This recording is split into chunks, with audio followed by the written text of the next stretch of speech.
maravilhosas! Espero que se encontrem bem. Se é a sua primeira vez aqui, seja muito bem-vinda. Aproveita, se inscreve no nosso canal para receber todas as nossas notificações. E se você está de volta, muito obrigado pela sua audiência. Hoje nós vamos bater um papo sobre gestão de negócios. A gente vai falar um pouco sobre RH, contabilidade, tudo para pequenas e microempresas. E aí, você é uma delas? Precisa aprender um pouquinho sobre esses assuntos? Então, fica aí com a gente. E para falar sobre isso, a gente tem aqui duas maravilhosas da nossa comunidade.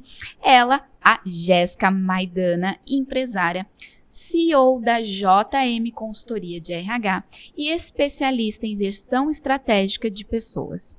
Com mais de 15 anos de experiência em recursos humanos, ela atua ajudando empresas a atrair, desenvolver e reter talentos, transformando o RH em um verdadeiro parceiro estratégico dos negócios. Ela acredita que as pessoas são o maior ativo de uma organização e tem como missão fortalecer a cultura, a liderança e os resultados por meio de estratégias humanas e eficazes. Siga nas redes sociais JM Consultoria RH. Seja muito bem-vinda, Jéssica.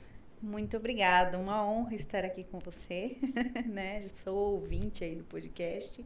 Te admiro como pessoa e para mim, com certeza, é um prazer estar aqui nesse bate-papo com você para falar do que eu adoro fazer, né? Por isso que assumi essa carreira, que é a área de gestão de pessoas. Perfeito! E também temos aqui com a gente Érica Santos, ela que é uma profissional com mais de 15 anos de experiência em departamento pessoal e gestão de pessoas, com expertise em folha de pagamento, legislação trabalhista, benefícios e conformidade com o e-social.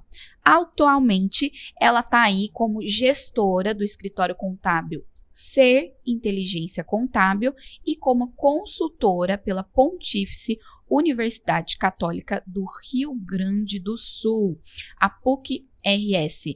E também ela auxilia micro e pequenas empresas na regularização e crescimento dos seus negócios. Seja muito bem-vinda! Muito obrigada pela oportunidade. Para mim é uma honra estar aqui e poder contribuir também com as nossas colegas, com as empreendedoras, que é a minha paixão. Ah, perfeito. E para começar, né, o nosso bate-papo, quero saber aí um pouco da trajetória empreendedora de vocês até aqui. Como que foi essa decisão de empreender, né, deixar ali um pouco talvez o CLT para falar, não, agora eu vou encarar o meu próprio negócio. Conta aí pra gente, Jéssica, como que foi essa decisão, como que tudo começou? Eu passei 13 anos no mundo corporativo, né, sendo RH de empresas. E aí eu tive esse vislumbre, na verdade, com 19 anos de idade, quando uma consultora de RH, a qual eu fui num treinamento, me apaixonei pela profissão ali, falei, eu quero ser consultora. Chamei ela para dar uma consultoria na empresa e me apaixonei pelo momento, por tudo que ela construiu ali, enfim. E aí eu tentei nessa época, mas era um pouco mais novinha, né? E aí foi algo que ficou engavetado ali, né? E aí, depois que eu me tornei mãe das minhas últimas filhas, que são as gêmeas, eu acabei, mediante a correria do dia a dia, eu preciso de mais qualidade de vida, eu preciso de tempo, né? As meninas ficavam muito tempo doentes, eu estava numa empresa muito boa, uma multinacional, era reconhecida pelo meu trabalho, né? Não tinha o que reclamar, porém, eu sentia que estava no momento.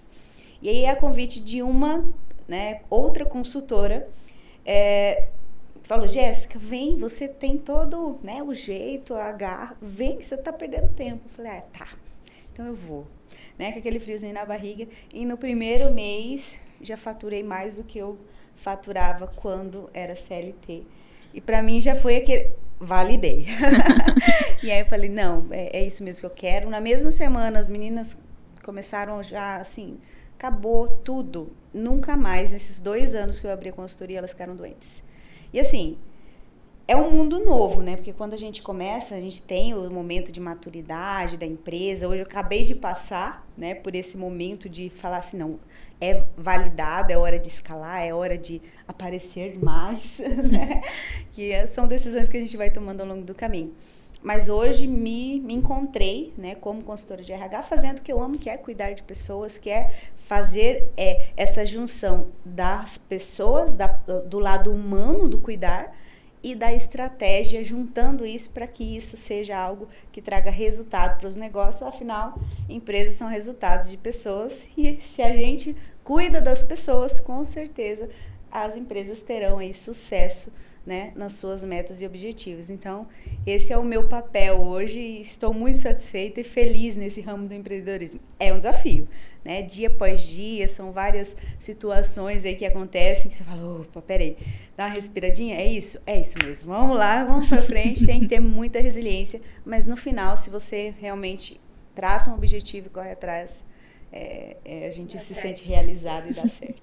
Com certeza, eu acredito muito nisso também. E você, Érica, como que foi esse início, essa jornada até aqui? Eu nunca tive uma mente empreendedora.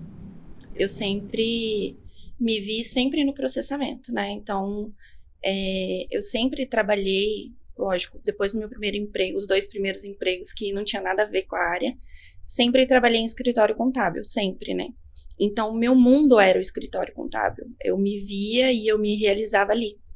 E aí, em 2021, eu fui mandada embora. Passei 30 dias doente, porque o meu mundo foi tirado, né? E a chave virou aí. Falei, vou usar o que eu domino, o que eu sei, para suprir a dor do escritório, porque eu conhecia muito de perto essa dor, né? O departamento pessoal, ele é um calinho ali no escritório, vamos dizer, né? Ainda mais hoje, com todas as modificações que a gente tem. A gente dorme com uma instrução normativa e acorda com outra, a gente dorme com uma lei e acorda com outra. Então, o profissional do DP, ele tem que estar constantemente se capacitando, né? Então, pensei, vou usar isso para me manter. E aí surgiu a empresa de terceirização de folha de pagamento, em 2021, quando eu fui mandada embora. Então, nunca me vi no papel que eu tenho hoje. Só que eu não troco esse papel de hoje por nada. É assim mesmo, a gente fica com aquele medo de começar, mas na hora que começa, a gente não larga por nada, né? Eu acho incrível. O bichinho pica ali, o bichinho da liberdade pica, você não quer mais. De jeito nenhum. E é muito legal essa conexão aqui, né, que a gente tem, departamento pessoal, recursos humanos, contabilidade, sim, gestão de negócios, mas eu acho que pra gente abrir esse nosso bate-papo, vamos falar sobre as diferenças. Então, a gente fala muito do departamento pessoal e a gente fala muito do recursos humanos. Confundem bastante, Confundem bastante. E pior, acreditam que é a mesma coisa. Então, vamos aproveitar aqui 2 profissionais muito bem entendidas do assunto para deixar claro pra gente qual é a diferença dos dois. Quem quer começar? Vai lá, Jéssica. Certo. Muito mais em empresas de maior porte, né? A gente ouve falar, até tem umas disputinhas entre o DP e o RH ali, né? E até tem empresas que falam, eu tenho RH na minha empresa. Mas o conceito de RH, antigamente, ele poderia ser colocado assim. O RH era o cara que assinava o lerite, né? Que você ia lá assinar o lerite, ou ia ser desligado, ou você passava para fazer uma contratação. Até aquele friozinho na barriga, passa no RH, era porque tinha algum problema, né? Então, era considerado muito essa parte burocrática. Mas hoje, né, no mundo que a gente vive, isso já há muito tempo, porém, a gente consegue distinguir isso muito mais fácil do que antigamente. Mas ainda tem muitos empresários, pessoas que acreditam que é tudo um movimento só. Uhum. Mas hoje o departamento pessoal, ele é muito mais ligado para a área burocrática, para a área das leis, das normas ali da empresa, ao que se refere à gestão de pessoas. E o RH, ele tem um viés muito mais estratégico, né? Do desenvolvimento, das estratégias de atração, de retenção, dessa parte da gestão de pessoas em si, né? São departamentos fundamentais, eles se complementam, se conversam, porém... Exatamente. Mas é até interessante falar que hoje, quando você fala o RH ou o DP, independente de que área você tem que entender o outro. Um RH que não entende nada de folha de pagamento, que não entende um processo de admissão, ele com certeza vai ter resultados né? Não vai ter os resultados esperados que um profissional que tem um conhecimento tem. E mesma coisa o departamento pessoal de entender, né, o que é necessário para o colaborador, ter um olhar mais humano por algumas ações ali. Poxa vida, veio perguntar de novo. Às vezes o perfil daquele cara é assim, né? E às vezes a gente tem esses, porque o departamento pessoal e o RH também tem os seus perfis, né? O profissional de DP, normalmente ele é um pouco mais quietinho na dele, ele não gosta de entra e sai na sala, ele gosta de estar focado, ele tem um perfil mais analítico. Gosta de resultado. Ele tem um perfil mais analítico, é mais centrado ali, né? Ele tem essa facilidade até para mexer com números por isso. E o profissional do RH, não em todos, mas uma grande maioria, é aquele pessoal mais comunicativo, que gosta, que amizade, né? Que se energiza através das pessoas. Então, hoje eu vejo a importância de ter o perfil correto na sua função também. Mas aí a gente tem um terceiro pontinho, que é os RHs generalistas. Que aí, quando você vai ver no mercado, é analista de RH generalista, supervisor de RH generalista. Então, é o profissional que tem os dois papéis. Então, são dois perfis distintos se juntando no só. Aí sim a gente pode configurar, peraí, temos um profissional generalista que faz os dois. Porém, ele nunca vai ser 100% nos dois. Ele sempre vai ter um pezinho mais numa área, né? Porque são duas áreas diferentes, né? Então, o RH, ele é mais focado na gestão de pessoas, na parte estratégica, no cuidar das pessoas, e o departamento pessoal mais essa parte burocrática. Eu falo demais, então... Érica, o que você acrescentaria aí na fala da Jéssica sobre essas diferenças entre DP e RH? O DP, ele é específico, tributo, qual que é a obrigação, por exemplo, numa admissão, o que eu preciso. Hoje a gente não consegue fazer uma admissão, por exemplo, só com o número de documento, entendeu? Eu tenho que ter qual é a opção, como que a pessoa se declara na raça dela, se ela se declara negra, se ela se declara branca, se ela se declara parda. Eu tenho que ter essa opção. Por quê? Porque se eu, como profissional, ele é pardo, e ela se considera negra, ela entra com processo trabalhista e ganha. Entende? Então, são detalhes dentro dessas obrigatoriedades que a gente tem dentro da lei, né, na parte trabalhista, que o DP vai cuidar. O Recursos Humanos, como ela disse, ele vai estar mais ali no cuidado mesmo com o colaborador, que, no meu ver, demanda muita atenção também, né? Hoje está entrando a NR1, né, que é outra coisa, assim, que eu acho que vai pesar muito. Quem não tiver um especialista ali que cuide dessa gestão pode ter problema. Então, no meu ver, eu não tenho como hoje ter na empresa um profissional generalista. Não tem. São duas funções muito diferentes, elas se completam sim, né? Não tenho como caminhar sem o Recursos Humanos, e o Recursos Humanos não tem como caminhar sem o DP. Mas eu não tenho como entregar 100%, exercendo as duas funções. Perfeita a colocação de vocês. E aí, entrando, né, um pouco mais nessa parte de organização, né, dos negócios, quem é MEI? Ela precisa mesmo fazer a contabilidade, Érica? Então, a gente, infelizmente, existe uma cultura que o MEI não precisa da contabilidade, né? Ele não precisa ter um contador, né? E aí, nós que cuidamos, né, que estamos aqui para auxiliar esses profissionais, encontramos vários problemas justamente por isso, porque ele não tem um contador, né? Quando eu tenho um contador, eu vou ter um profissional técnico que vai conseguir me direcionar em todas as obrigações que eu como MEI tenho, que às vezes eu não sei. Eu pego muito isso no Rio Grande do Sul, muito, né? Então, a cultura que se prega é que não, ele não precisa, mas é aconselhável que tenha, tá? Consegue fazer a maioria das obrigações sozinho? Consegue. Mas ele tem o conhecimento técnico para isso? Então, a resposta já tá aí. Bom, Jéssica, e para quem quer, para quem é uma pequena empresa e quer começar a estruturar o RH mais estratégico, como que essa pessoa faz? Quais os primeiros passos dessa mulher empreendedora aí? Tem que começar, né? Então, mesmo que seja pequeno, com pequenas ações ali, eu tenho um colaborador só, será que vale a pena? Né? O RH em si, hoje, ele não é considerado até um departamento, ele é considerado uma mentalidade. Então, se a gente vai com uma mentalidade de RH, mesmo com um colaborador só, eu consigo ter ações que engaje, que traga mais produtividade, que faça com que ele tenha uma saúde melhor, uma saúde mental melhor, uma qualidade de vida, né? E esse respeito da relação de trabalho, né? Independente de quantos colaboradores eu tenho, isso é essencial para qualquer relação, de qualquer coisa, né? Qualquer relacionamento. Mas a gente encontra ainda muitos empresários que às vezes, né, podem se sentir um pouquinho desconfortáveis com algumas tratativas. Porque a pessoa hoje não está se portando bem, e aí, mesmo assim, às vezes eu não posso tratar como se fosse o meu filho, com todos os direitos que eu gostaria, né? Então, esse tratamento, assim, é o início de tudo. Mas se eu quero ter uma mentalidade de RH, eu começo com ações pequenas e vou evoluindo, né? Principalmente quando eu quero escalar um negócio, um momento de crescimento.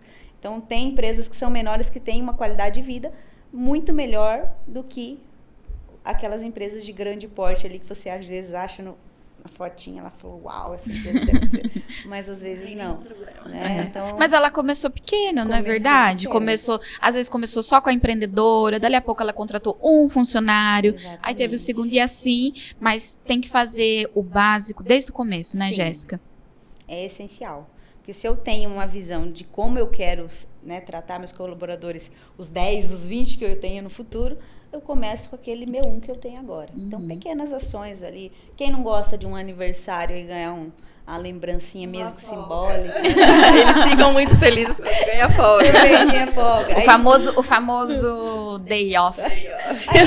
Aí eu venho com uma discussãozinha que depende do perfil. Tem perfil que a folga não tem muito... Não. Porque aquela pessoa, tem gente que trabalha domingo a domingo, para ela tá tudo bem. Tem gente que precisa trabalhar um dia sim, um dia não para funcionar. Então, vai depender da pessoa. Mas, se você conhece o perfil, né, do seu colaborador, com certeza você vai conseguir fazer ações que sejam mais direcionadas ali e ter mais sucesso nessa relação. Perfeito. Aí, eu terminei de estruturar o meu RH.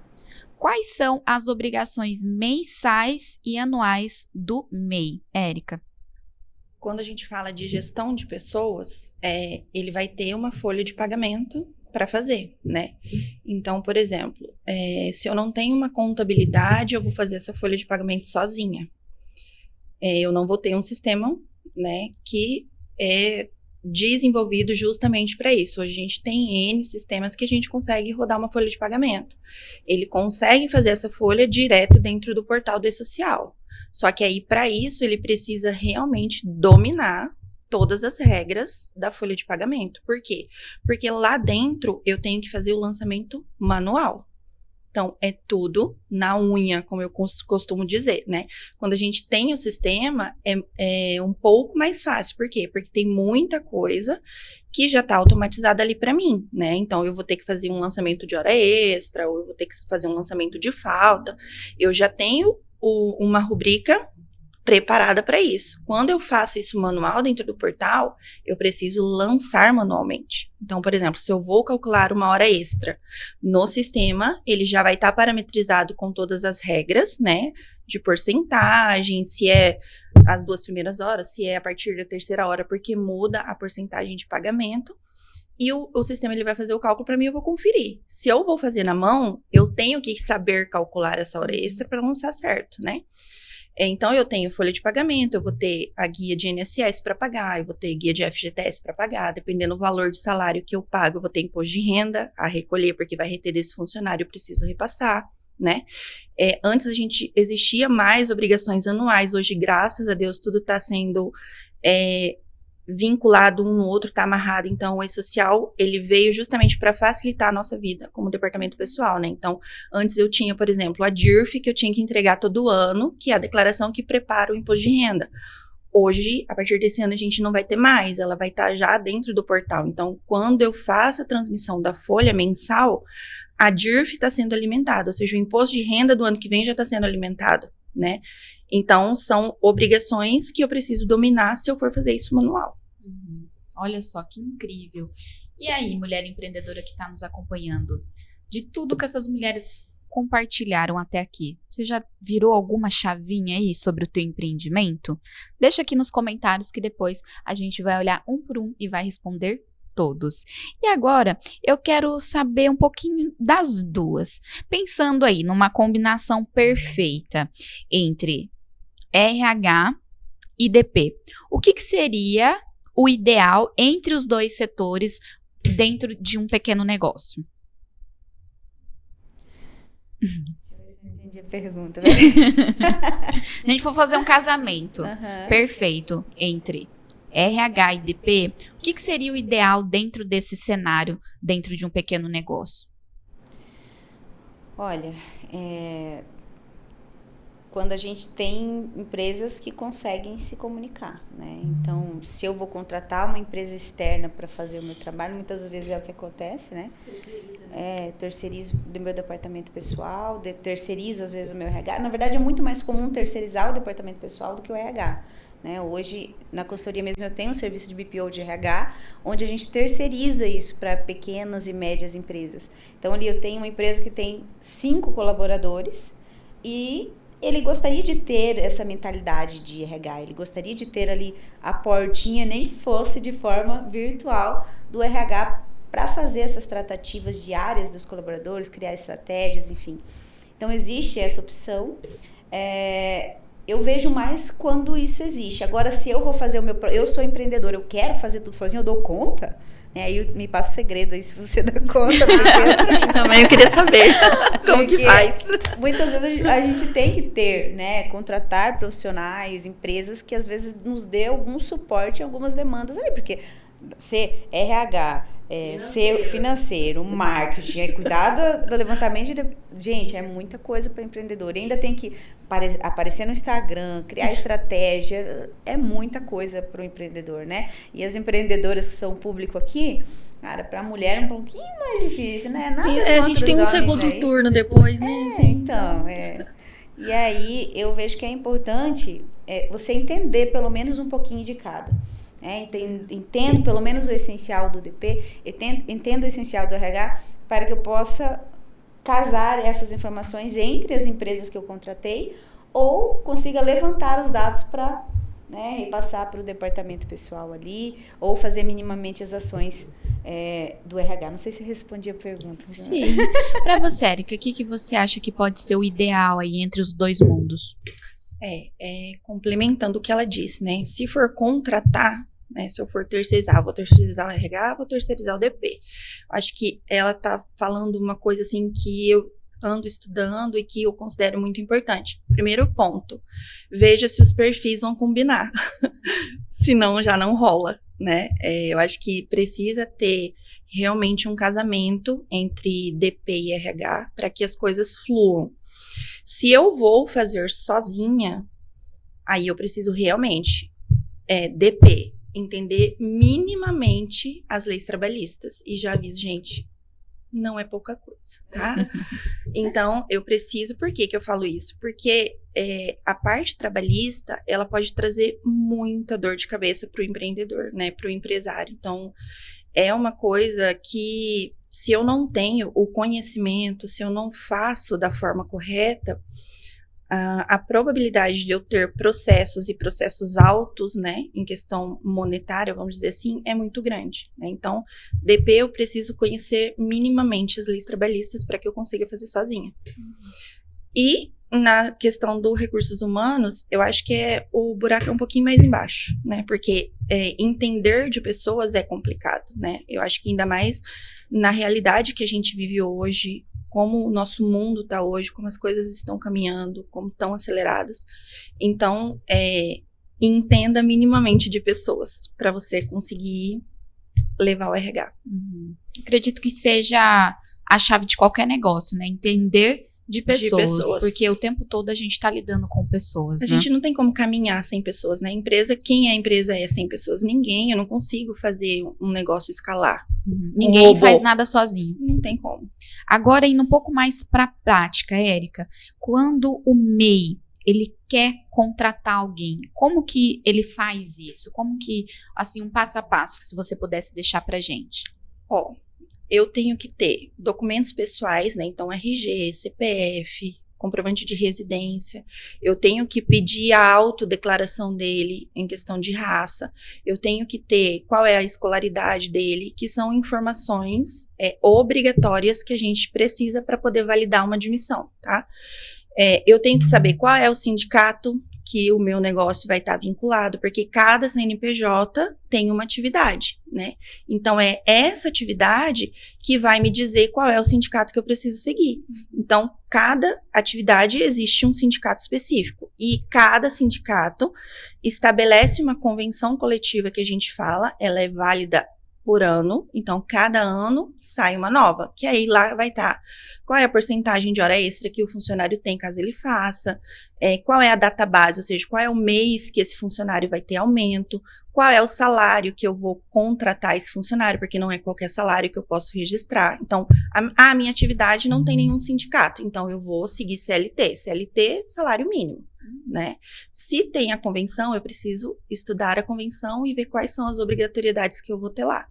Então, aí eu tenho que saber qual é a carga horária que esse funcionário vai ter, se ele vai ser 44 semanais, se ele vai ser 30 semanais, para que eu faça o registro de forma correta.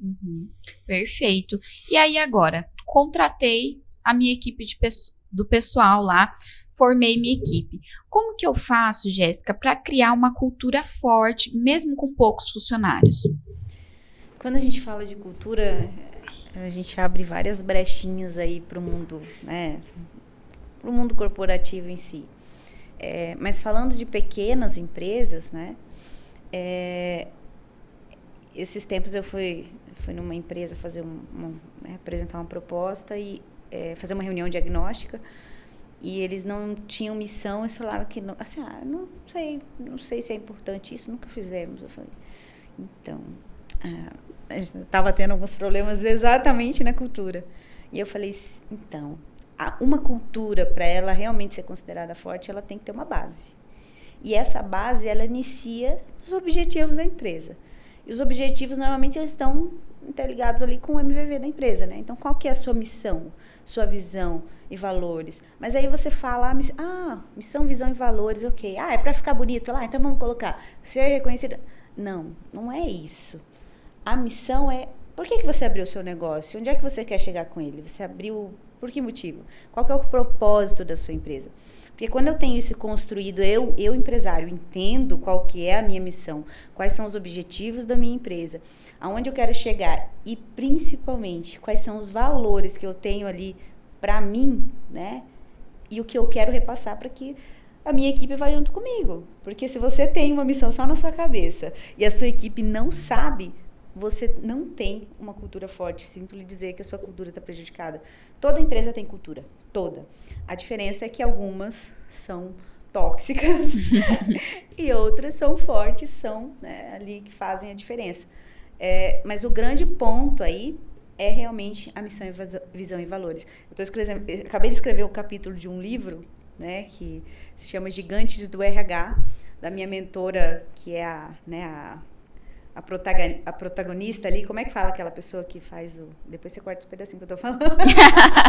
Aquela pessoa que faz o... Prefácio? Não, ela que organiza o livro com vários capítulos. Ah, sim, ela é a autora mesmo, né? Ela é a autora, mas tem um nome. Enfim, ela é a protagonista, né, do livro. E aí são 16 profissionais do Brasil, de RH, outros consultores, e se juntaram para escrever livros, né? Essa é a 3ª edição e eu fui convidada para participar. E no meu capítulo do livro eu falo muito sobre RH estratégico. Assim, todo lugar que eu vou falo muito sobre estratégia, porque quando a gente une esses dois lados, né, da gestão de pessoas, que é o humanizado e o estratégico, a gente com certeza tem melhores resultados. E como eu, né, busco resultado para as empresas que eu atendo, a união disso para mim faz toda a diferença. Então, para se ter uma cultura forte, comece a pensar na sua missão, visão e valores como algo realmente que eu quero trazer para ser vivenciado, não só para ficar a plaquinha na parede, mas é algo que eu realmente quero. Começa daí. A partir do momento que você tem isso, né, alinhado ali na sua cultura, disseminado, você consegue ter, com certeza, uma cultura forte e uma equipe muito mais engajada e produtiva na direção correta que você busca. Uhum. Olha só que incrível, mulher empreendedora, tudo isso que a gente já aprendeu até aqui. E aí, pensou em alguém? Lembrou daquela sua amiga que precisa ouvir o que essas mulheres estão falando? Então, aproveita agora e compartilha com ela, que você vai estar contribuindo com a gente e com o crescimento da tua amiga empreendedora. E aí, quero saber agora um pouquinho mais em detalhes como que é a atuação, né, de vocês, do trabalho de vocês dentro das empresas, quando alguém contrata vocês. Como que funciona tudo? No meu caso, depende muito do caso, né? Então, eu tenho, por exemplo, eu tenho clientes que são escritórios contábeis que terceirizam a folha para mim. Eu tenho cliente MEI que tem um funcionário e não quer fazer, né, ali a folha de pagamento, terceiriza para mim. Eu tenho empresas, eu quero abrir meu negócio, como que eu faço, né? Então, eu estou aqui justamente para auxiliá-los nisso. Mas o MEI consegue abrir sozinho? Consegue. Mas aí eu volto a perguntar, você sabe tudo que você precisa fazer, né? Então, o meu papel é justamente nessa orientação. Não é apenas abrir um CNPJ, né? Então, eu preciso saber, eu tenho que ter uma inscrição estadual, por exemplo, né? Eu tenho que ter um alvará, né? O MEI é liberado de alvará. Depende qual é a atividade que você vai exercer. Então, o meu papel é justamente essa orientação, né? Então, depende do caso. Eu quero abrir empresa? Eu estou aqui. Eu quero terceirizar departamento pessoal? Eu estou aqui. Eu quero fazer a minha contabilidade? Eu também estou aqui. Então, vai muito de pessoa para pessoa. Excelente. E você, Jéssica, como que tem sido aí a sua atuação dentro das empresas? Então, hoje, em resumo, eu ajudo empresas, né, a construírem equipes mais fortes, engajadas e produtivas. Para que isso aconteça, eu desenvolvo ações personalizadas, customizadas, sempre de forma estratégica, com essa atuação estratégica, para as empresas terem seus resultados, né, nesse departamento, não, nessa mentalidade de recursos humanos. Então, o meu processo também é todo customizado, tá? Então, o que você precisa? Então, a nossa base, não consigo fazer nada sem uma reunião. Então, eu queria um orçamento, né? Os clientes às vezes me procuram muito, eu queria um orçamento. Faz uma proposta. Não, então, eu te apresento uma proposta, né? Porque não adianta, não tem receitinha de bolo aqui na JM. Nós temos a solução para você, e a solução precisa entender primeiro o que você precisa. Então, eu sempre marco a reunião diagnóstica e aí vamos conversar. Entendi o que você precisa, porque às vezes nem você sabe o que você precisa como empresário, ou tá ali toda perdido e precisa de alguém que te dê, olha, eu tenho a solução aqui, mas não é essa que você tá achando, é essa outra, né, que vai resolver o teu problema. E aí eu consigo trazer isso, mas é totalmente personalizada, sempre com esse viés, né, de construir equipes e engajá-las e assim sucessivamente, né? Porque a gente tem hoje, desde o recrutamento e seleção, que é a entrada ali dos nossos serviços, né? Até um momento, eu cresci, estou com 40 colaboradores, quero implantar o meu RH. A gente vai constrói toda essa estrutura para você ter ela dentro da sua empresa. E agora o nosso serviço mais atual tem sido bastante requisitado, que é o BPO de RH, onde eu terceirizo, aqui em Campo Grande até então, se alguém conhecer me avise, porque eu não conheço, a empresa que terceirize o RH. Então eu terceirizo as ações estratégicas do RH. Então, aquele momento ali que a pessoa tem que ter um feedback, que quer construir desde o momento da identidade organizacional até a estruturação dos como vai funcionar o processo de recrutamento e seleção, treinamento, desenvolvimento e etc. É um RH para pequenas empresas. Então, a gente consegue ter essa outra solução. Eu já achava que tinha uma amplitude de serviços, aí a gente veio para trazer isso como algo, pensando mais nessas empresas menores que às vezes não tem, né? Que às vezes não tem budget para ir ali e falar assim, vou pagar um RH ali que vai suprir as minhas demandas. E aí a gente vem para ser a solução desses pequenos empresários aí. Mas atendemos desde pequenas a grandes organizações. Mulher empreendedora, você conseguiu entender a versatilidade dessas duas profissionais aqui, temos o RH estratégico e o departamento pessoal à sua inteira disposição. Vou repetir aqui novamente o @, dessas maravilhosas, para você já ir lá no Instagram e seguir. Então vamos lá. Repete aí pra gente, fala, Jéssica, qual que é o teu @? É @JM Consultoria de RH. E o seu, Érica? É ericasantos.gestão. Isso. E Érica com K. Érica Muito com K. bem. E agora, pergunta de milhões, Érica. Como separar o dinheiro da empresa e o meu dinheiro pessoal? É uma coisa que eu pego muito nos meus MEIs lá no Rio Grande do Sul, é exatamente isso. Por favor, gente, separe. Não tem como, você precisa, eu acho assim, ainda mais quando eu tenho a idealização de ter um negócio grande, né? Essa é a primeira coisa, eu preciso ter o que é da PJ e o que é da PF. E como que eu vou fazer isso? Eu tenho que ter uma conta para cada pessoa, né? Então, eu tenho que ter uma conta do meu CPF e eu tenho que ter uma conta do meu CNPJ. Então, eu costumo dizer assim, tudo que refere-se ao seu produto ou ao seu serviço, ele tem que estar lá dentro da conta jurídica. É a minha despesa pessoal, é alguma coisa minha, como Érica, vai estar na minha pessoa física, na conta da minha pessoa física. Então, eu preciso estabelecer qual é o salário que eu preciso, né? Que muitas vezes a gente não faz isso quando tá começando, né?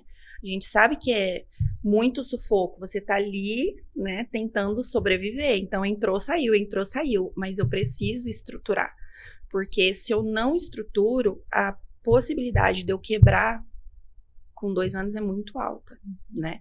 Se eu não tenho visão dos meus números, se eu não sei quanto entrou, quanto saiu, eu não tenho como saber se eu vou conseguir crescer, se eu vou conseguir honrar os compromissos. Então, eu preciso separar.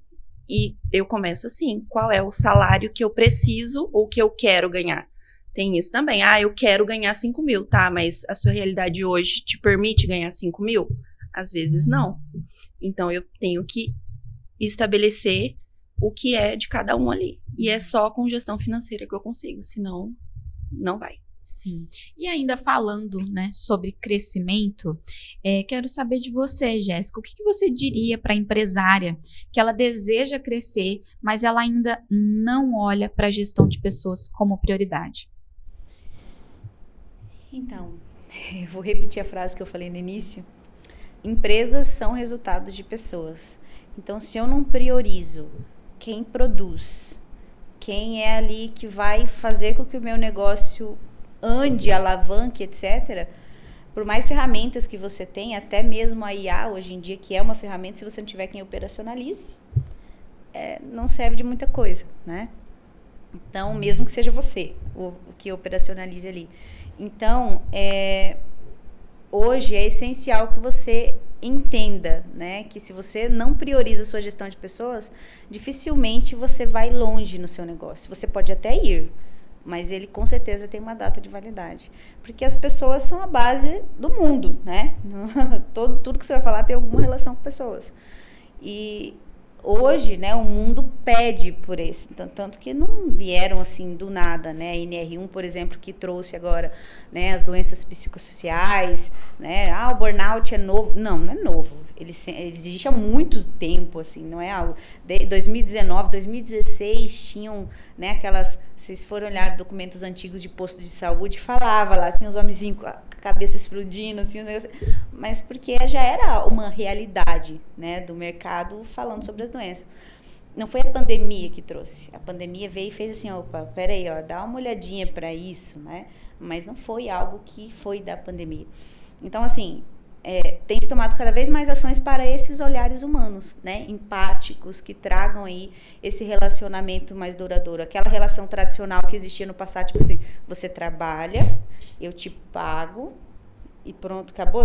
Minha obrigação é te pagar, sua obrigação é trabalhar e não faltar. Não existe mais, né? Então, a gente tem que se adaptar às gerações, às mudanças do mundo. Afinal, a gente está na era da inteligência artificial, né, gente? Então, as empresas que se despertam, né, com certeza elas têm mais indicação e de sucesso. Mas é extremamente importante que a base da tua organização, que são as pessoas, sejam colocadas como prioridade. Então, ele não é um custo você investir nas pessoas, né? Um investimento estratégico. Porque quando eu invisto algo que pode me trazer mais resultados, né, dentro da minha gestão de pessoas, com certeza não é uma perda de tempo. Então, realmente, se você não prioriza logo no início, construindo a sua equipe, infelizmente, o seu futuro é incerto. Uhum. Seja no departamento pessoal ou nos recursos humanos, a gente tem que ter uma base muito sólida para crescer o nosso empreendimento. E agora, caminhando para o final, quero pedir para vocês maravilhosos deixarem aí a mensagem final de vocês para aquela microempreendedora, pequena empreendedora que às vezes está ali, né, se sentindo um pouco solitária, tá enxergando ali aqueles desafios de forma tão pesada. O que vocês diriam para elas aí que estão nesse começo, nessa jornada empreendedora inicial? A minha mensagem que eu deixo: confie no seu processo. Não é um processo fácil, né? Quem prega que empreender é fácil tá mentindo, não é. Mas não é impossível, né? Existe um processo, então você precisa acreditar nele, acreditar em você e curtir esse processo, porque ele é transformador, né? A gente vai se transformando no decorrer. E acredite em você. Você tem que ser a primeira pessoa a acreditar em você. A palavra desistir não pode existir no vocabulário da empreendedora. Perfeito. Jéssica. Eu vou repetir uma frase da minha mentora e autora dessa frase, que é: a ordem precede o sucesso. Então, para qualquer organização de sucesso, é importante a organização. Então, quando você se organiza nos detalhes, seja ali, né, no processo de MEI, com certeza você vai ter aí um resultado melhor. E aí, falando do emocional, tudo na vida você vai passar por desafios. Mas se você se encontrou no empreendedorismo, não desista. Acontecem altos e baixos, mas o importante é você se sentir realizada nesse processo, como muitas de nós às vezes nos sentimos. Então, não coloque essa palavra no seu dicionário. Quando vier desistir na sua cabeça, pense em outra palavra que te traga mais tranquilidade, que com certeza você vai chegar lá. Aguenta firme, que todas passamos por isso, mas conseguimos no final. Bom, gratidão, minhas maravilhosas, o bate-papo foi incrível e gratidão você, mulher empreendedora que nos acompanhou até aqui, e te vejo no próximo episódio.